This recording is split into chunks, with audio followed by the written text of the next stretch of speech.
समाधि में तो किसी वस्तु का भान नहीं हुआ, ऐसे एकांत में हमने समाधि लगाई, कुछ नहीं, प्रपंच वासता था। तो अज्ञान का साक्षी होके आया। कुछ भान नहीं होना मतलब अज्ञान हुआ ना। बेहोश आदमी को भी कुछ भान नहीं होता है।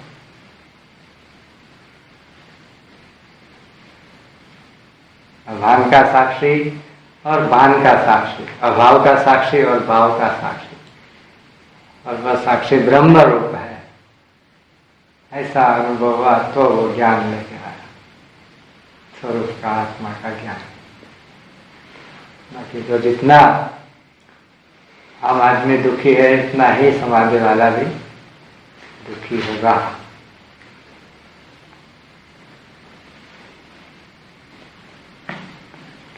अज्ञान में उसने सब कुछ पाया।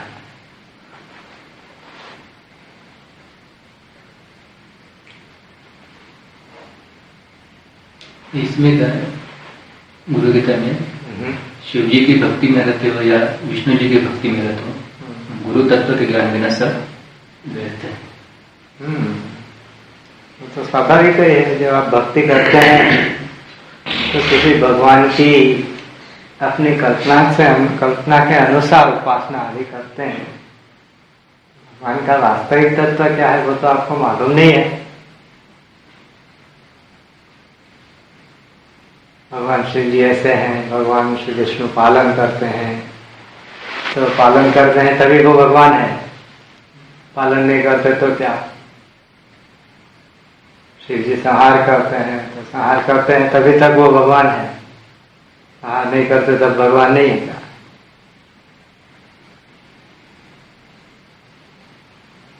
भक्ति में रत रहने वाला कभी द्वैत से मुक्त नहीं होगा। मैं अलग हूं और भगवान अलग है। वेदांती लोग बोलते हैं वो भगवान का पशु है। सब देवता पशु होते हैं ना, कोई देवता बैल पर आरूढ़ है तो कोई देवता शेर पर आरूढ़ है, कोई देवता मोर पर है तो कोई देवता हंस पर है।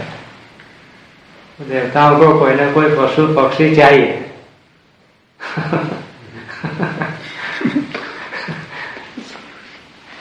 पशु पक्षी नहीं मिलेंगे तो देवता रहेगा किसका?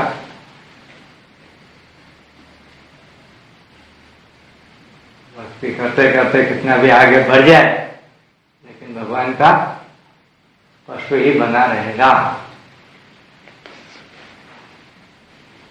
गुरु तत्व का ज्ञान हो गया तो भगवान के तत्व से एक हो जाएगा। ऐसा नहीं होता भक्ति बहुत प्रकार हो जाए तो फिर वो ज्ञान में परिवर्तन हो जाए? ऐसा हो जाएगा, लेकिन उसकी तत्परता भी होनी चाहिए ना। बीच में उसका आग्रह है कि मैं भक्ति सदा करता रहूं, मुझे तो मोक्ष नहीं चाहिए, मैं तो भगवान का वस्त्र बन जाऊं, मैं भगवान की माला बन जाऊं, तो फिर उसको कहां से ज्ञान होगा? भक्ति करते ऐसी आदत बनती जाती है। रामकृष्ण परमहंस इतने ऊंचे भक्त थे, फिर भी जब तोतापुरी महाराज ने उनको आत्मज्ञान लेने के लिए कहा तो वो कोई तैयार नहीं हो गए। बोले मैं माँ को पूछ गया था। और तोतापुरी तो इतने वेदांती थे, उनको ऐसा लगा कि जन्म देने वाली माँ को पूछने जाता। उनको मालूम नहीं था कि काली माँ को पूछने जाए। फिर माँ ने बताया, तब भी उन्होंने दलील की कि फिर आपकी उपासना का फल क्या? लेकिन मुझे ब्रह्म ज्ञान पाना बाकी है। फिर माँ ने उनको समझाया कि इसी फल के कारण गुरु सामने से तेरे पास आए वेदांती। बाद में उन्होंने उनकी बात मानी, बाद में उनको ज्ञान तुरंत हो गया। उपासना की हुई थी, अंतःकरण शुद्ध था, वासनाक्षय मनोनाश करे हो चुका था, खाली ज्ञान हुआ, सीधा जीवन मुक्ति में स्थित हो गया। तो एक आदत बन जाती है ना एक अवस्था की, एक घटना की। जैसे आप चालू ट्रेन में है और उतरना है तो आपको कुछ सोचना पड़ता है ना, ऐसे उतर सकते हैं क्या? क्योंकि आप ट्रेन की गति से जुड़े हुए हैं और नीचे गति है नहीं, ठीक है ना? ऐसे भक्ति की गाड़ी में से ज्ञान के प्लेटफॉर्म में आने में भी थोड़ा हिचकिचाहट पड़ती है। सही मार्गदर्शन हाँ, तो फिर उल्टा भी। ऐसे ही उनके कथा में भी आता है ना, महाराष्ट्र में नामदेव जो हो गए, बड़े बड़े संतों ने कहा कि अभी एक कच्चा गड़ा है, फिर भी उनको विठोबा के पास जाके फरियाद करनी पड़ी। मानने कोई तैयार नहीं था। हाँ, फिर विठोबा ने समझाया कि उनकी बात सही है। फिर वो एक परमहंस के संत के पास भेजा। हाँ, उनमें भी उनकी श्रद्धा नहीं हुई कि शिवलिंग पर पैर रख के सोए।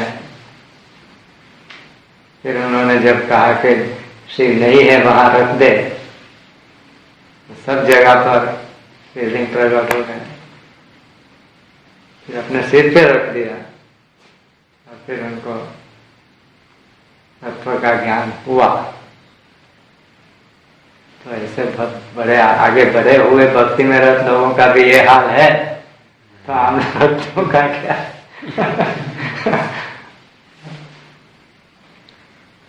ठीक है ना? ये भी गुरुदेव की अनन्य भाव से भक्ति करने से ज्ञान बिना भी मोक्ष है। तो अनन्य मतलब गुरु, वो सब एक ही बात के अलग अलग पर्याय है। जैसे 4 और 1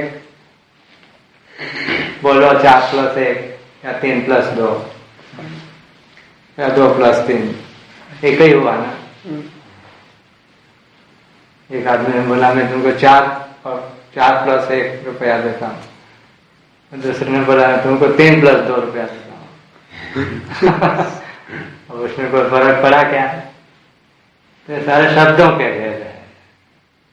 जब अनन्य बोलते हैं उसका मतलब ही यह है कि आप गुरु को अद्वैत रूप से, ब्रह्म रूप से उनके साथ जुड़ना चाहते हैं।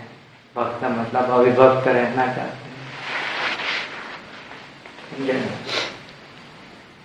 तो बेसिकली इनमें कोई भेद नहीं है, भक्ति में, ज्ञान में, आदि में। बेसिक सारी आवश्यकताएं दोनों में होती है। अभी हम गुरुदेव को समझा, ज्ञान के बिना भी मोक्ष हो सकता है, समझे? तो उसमें भी ज्ञान शब्द और मोक्ष शब्द का अर्थ एक ही होता है। जैसे कोई आदमी बोल दे के करोड़पति की गोद जाने से बिजनेस किया बिना ही करोड़पति बन सकता है, ठीक है ना? तो वही बात हुई ना, करोड़पति की गोद गए, बिजनेस नहीं करना पड़ा और आप करोड़पति बन गए। ऐसा संभव नहीं है क्या? हाँ, जब आप गुरु को अपना सब कुछ समर्पित कर देंगे तो गुरु का अनुभव आपके हृदय में प्रकट हो जाएगा।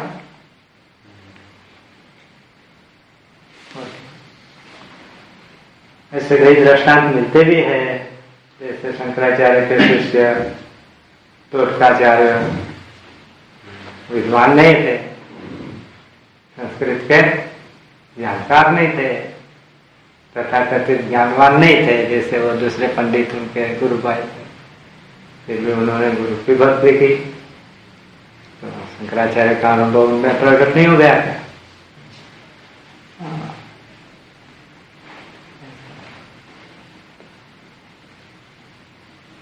इसमें एक प्रकार से भी होता है, जैसे एकनाथ जी के शिष्य थे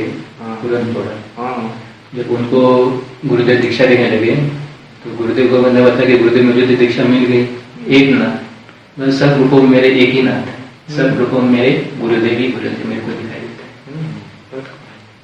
जब मेरे को दूसरा कोई दिखाई नहीं देते अभी क्या जो ही देखिए जब मेरे गुरुदेव सब रूपों में जो भी मैं देखता हूँ उसमें मेरे गुरुदेव ही गुरुदेव है।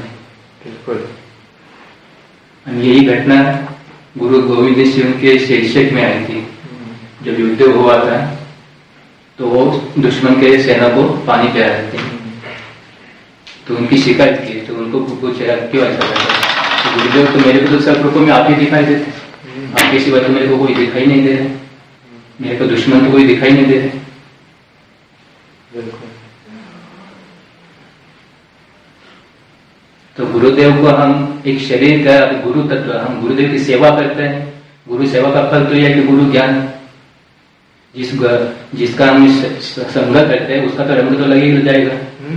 जब हम गुरु ब्रह्मज्ञानी गुरु के शिष्य है, सेवा करते हैं, जप करते हैं, उनका ज्ञान तो हमारे हृदय में तो प्रकट हो ही जाएगा ना। तो गुरुदेव को हमने मतलब क्या है, सब रूपों में तो हमको देखना है गुरुदेव को, तभी तो उसका अर्थ यही प्रकट हो जाएगा ना। गुरुदेव का अन्य भाव से भक्ति का अन्य मतलब गुरुदेव से बिना अन्य कोई है ही नहीं। यही बात।